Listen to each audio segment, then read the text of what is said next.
Happy Halloweeny! And welcome to the 822nd episode of the Comic and Collectible.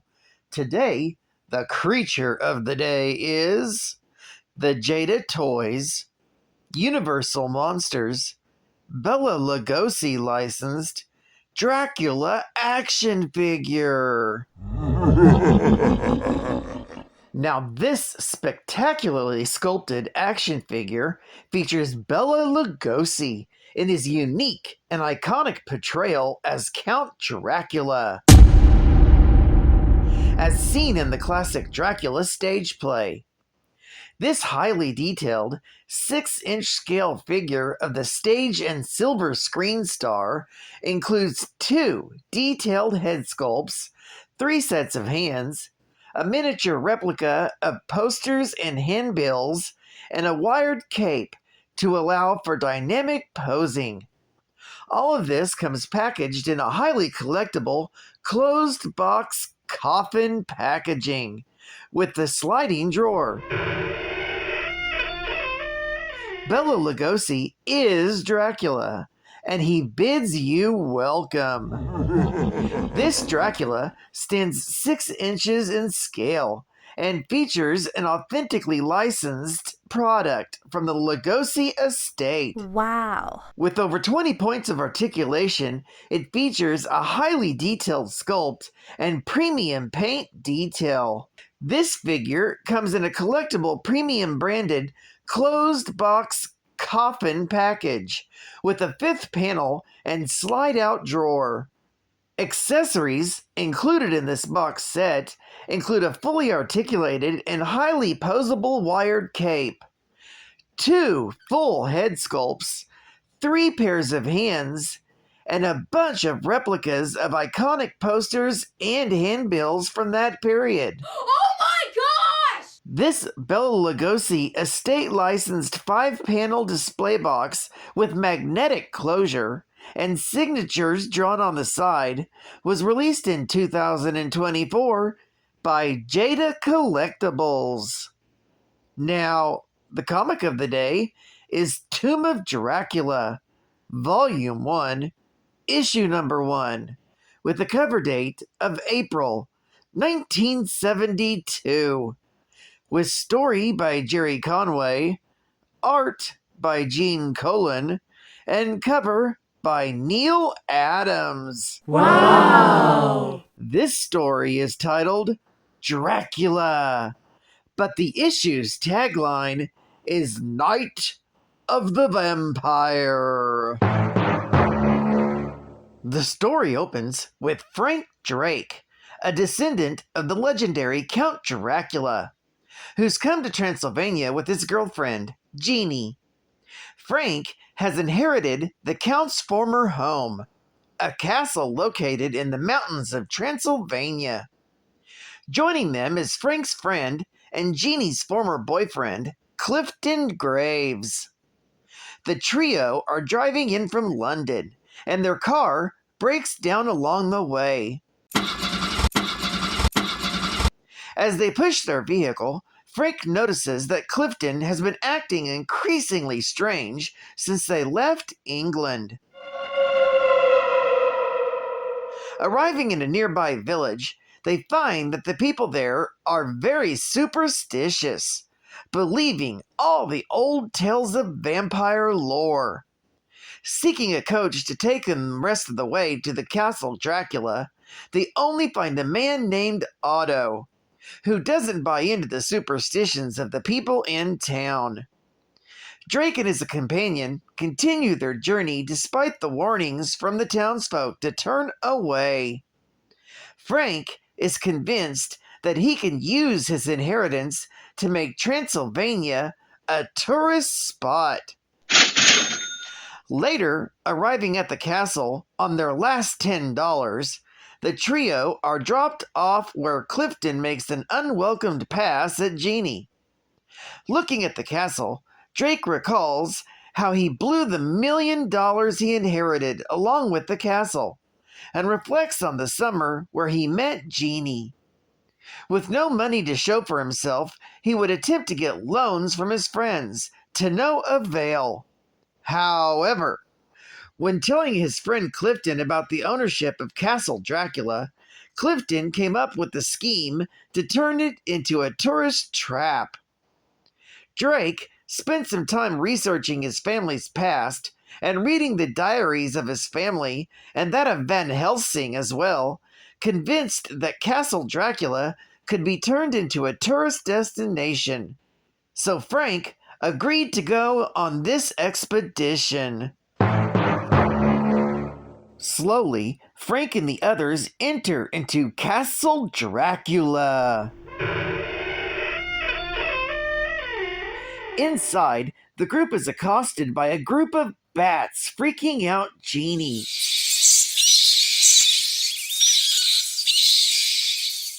The group splits up. Jeannie considers how their travels have changed both Frank and Clifton, while Clifton explores another part of the castle, hoping to exploit the situation and wondering what he ever saw in Jeannie. Clifton ends up breaking through some old floorboards and falls through to a lower level of the castle. Ah! Following the steps, Clifton leads himself into the castle's tomb and finds the coffin where Count Dracula's earthly remains are kept. Opening the coffin, Clifton finds Dracula's bones with a wooden stake jutting out of his chest. While plotting to kill Frank to take over ownership of the castle, Clifton removes the stake from the bones and begins to walk out of the room. Unfortunately for Clifton, he has unknowingly caused Dracula to return to life, his flesh and blood reforming upon the stake's removal from his skeleton. Dracula attacks Clifton, who tries to kill the Vampire King with rounds fired from his gun. They have absolutely no effect, and Clifton is soon knocked out and tossed down a pit for Dracula to summon later. Transforming into a bat and flying to the upper levels of the castle, Dracula happens upon Frank and Jeannie, who have just come across the portion of the floor that Clifton broke through. When Jeannie once more panics at the sight of the bat, they are further shocked when said bat suddenly transforms into Dracula himself. Both are completely astonished, and Jeannie soon finds herself under Dracula's hypnotic thrall and walks towards the vampire, pushing Frank aside. Drake knocks Jeannie out. When Dracula attempts to attack, Frank pulls out Jeannie's silver compact. Silver so happens to be one of the vampire's weaknesses, and Dracula is forced to transform into a bat form to flee. So Dracula is forced to transform into bat to flee and find sustenance elsewhere. Dracula does find a girl walking alone in the streets of the village and quickly feasts upon her before heading back to the castle. When the girl's body is found by villagers, they realize that Dracula is back from the grave and organize a mob to torch the castle. A short time later, when Dracula returns to the castle, he finds Jeannie sleeping in a bed all by herself. When he attempts to feed upon her once more, he finds that she's wearing a crucifix, which drives him back. This was all a trap set by Frank, who reveals to Dracula their common ancestry and attacks Dracula further by showing him a mirror. Getting close enough, Frank tosses Jeannie's silver compact at Dracula, striking the vampire's brow. Although it causes Dracula pain, it only enrages him, and the vampire lord is soon upon Drake, with the intent to kill him. Jeannie wakes up to find Dracula attacking Frank, just as the angry mob of townspeople are approaching the castle with the torches. Dracula, meanwhile, uses his hypnotic gaze to make Jeannie remove the crucifix from her person and toss it out the window. As the townspeople light the castle on fire, Frank revives to find Dracula feeding upon Jeannie. Trying to stop Dracula, Frank uses the silver compact once more, forcing Dracula to once again change into a bat and flee the scene. Frank picks up Jeannie's body and carries her out of the castle, where he tells the villagers that Dracula is gone.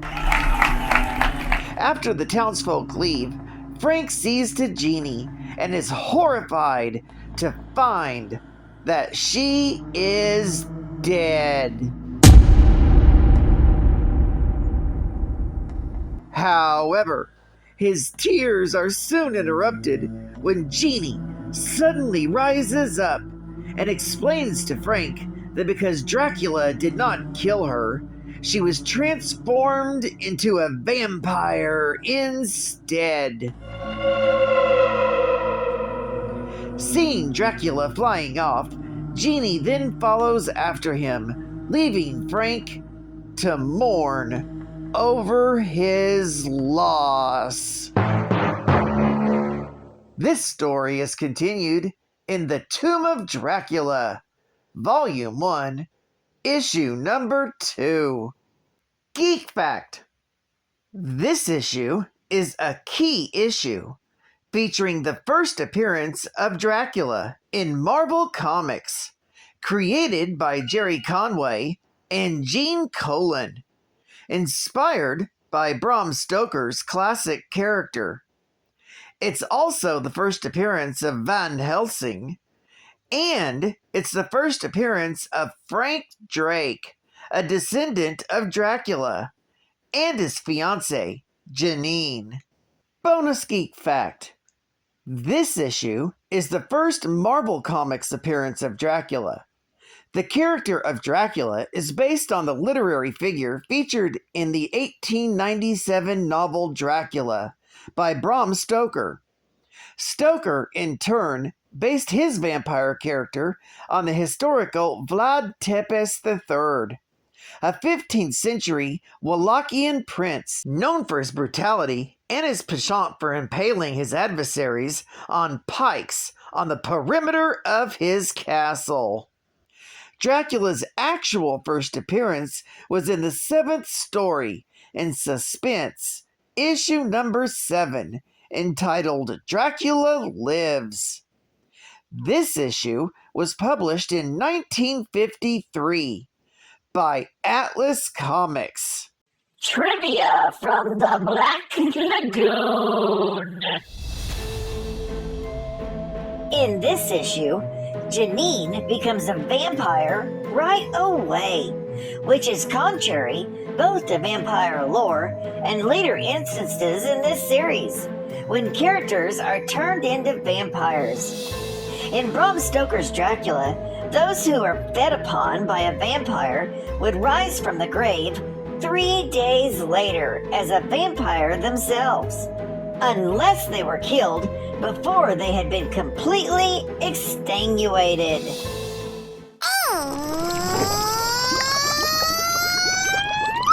I was working at my desk late one night when my eyes beheld an eerie sight, for the monster in my comic began to rise and told me, to my surprise, Told me a fact.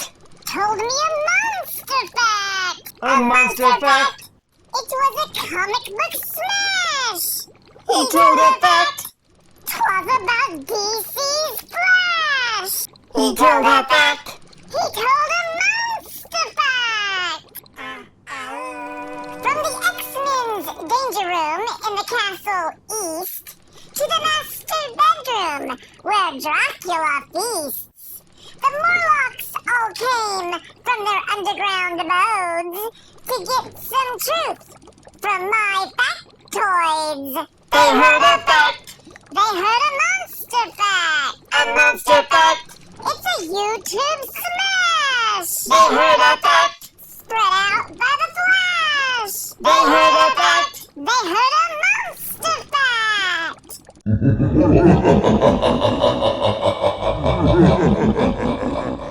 Count Dracula is a centuries-old vampire, sorcerer, and Transylvanian nobleman who rules from his namesake's fortress known as Castle Dracula. He is the supreme ruler and the world's most powerful vampire. Originally the Wallachian ruler Vlad the Impaler, he turned himself into a vampire following a battle with the invading Ottoman Empire, seeking revenge to destroy his enemies.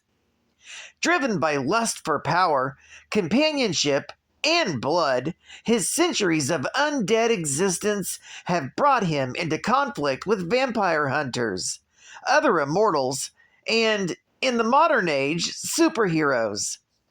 Dracula has a vast network of loyal servants, cultists, brides, and minions who regularly assist him and attempt to resurrect him if he is slain.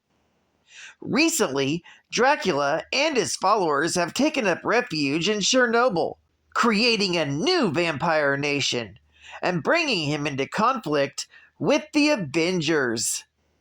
With the possible exception of Barney, Dracula is the most powerful vampire that has ever been encountered.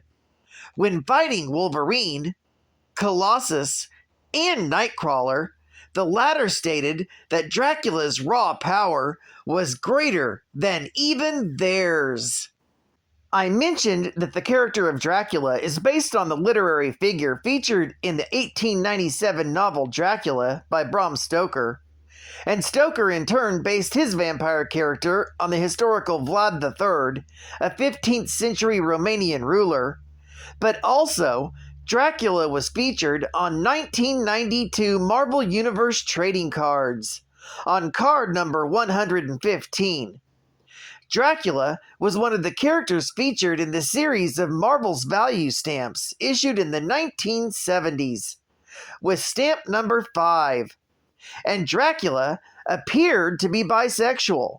When the Red Widow tortured Dracula by rounding up and killing his consorts, the group included both male and female vampires. Oh my god. On a side note, every few years, Dracula spends some time updating his memoirs. And Dracula is a transfer to English of a Romanian term that is variously translated as Dragule, Dragolia, and Dracula. It names Vlad a son of Dracul, the epitaph of his father. The epitaph derives from the Romanian noun drac, for dragon, their version of Latin Draco, meaning he's the son of the dragon.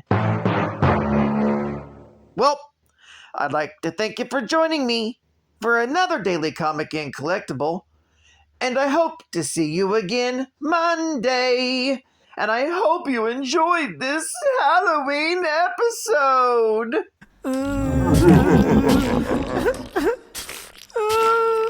This is Cut Fan Comics Man, and I'll catch you on the flip. Bye-bye. Over and out.